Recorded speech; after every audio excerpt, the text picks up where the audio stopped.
Alright, today I'm going to show you how to care for isopods and set up a culture for isopods. Right here I've just got some small little pill bugs. These are from my 20-gallon terrarium. Alright, so for your substrate you're going to need a couple things. Right here I've just got pressed cocoa fiber. This is dried right now. All you have to do is place it in water and it will expand and rehydrate itself.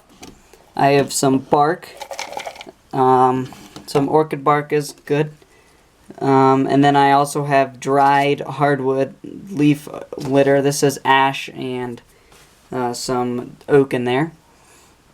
And then you're going to need a container, a plastic container. Right here I've just got a old spinach container. So first you're going to start by putting some holes in the top of your lid. It's dependent on species, on ventilation. Some species like more ventilation than others, and some like more heat than others. So you can buy a small heat mat that you can place underneath if it's a more of a tropical species that likes warmer temperatures.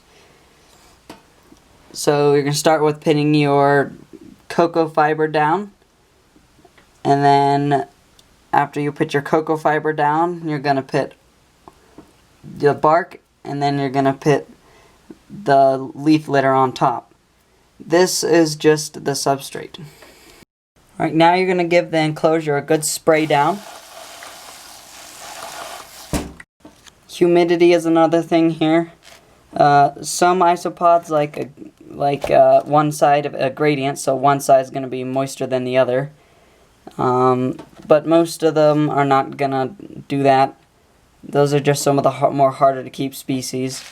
But most of them are just gonna be fine with the general moistness of a enclosure. Alright, next is for feeding your isopods. This is already the secondary food here, the leaves and the substrate. But they also need to be fed other things. What you can feed them is fruits and vegetables, so small little pieces of like mango, soft fruits like that. And then also very soft vegetables as well, like squashes and peas.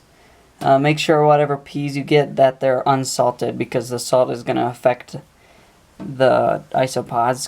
You should only feed your isopods as much as they can eat in 24 hours, which isn't really a lot. But start small at first and then figure out how much you need to put in there that they'll eat in under 24 hours. For keeping large millipedes, a bigger container than this, maybe a 5-gallon, but they're going to need a source of calcium in their substrate, so you can have added calcium to the substrate in a powder form that you just mix it in the substrate and they'll eat it as they go along. Alright, if this video was helpful or you enjoyed it, like this video and go check out my channel and subscribe.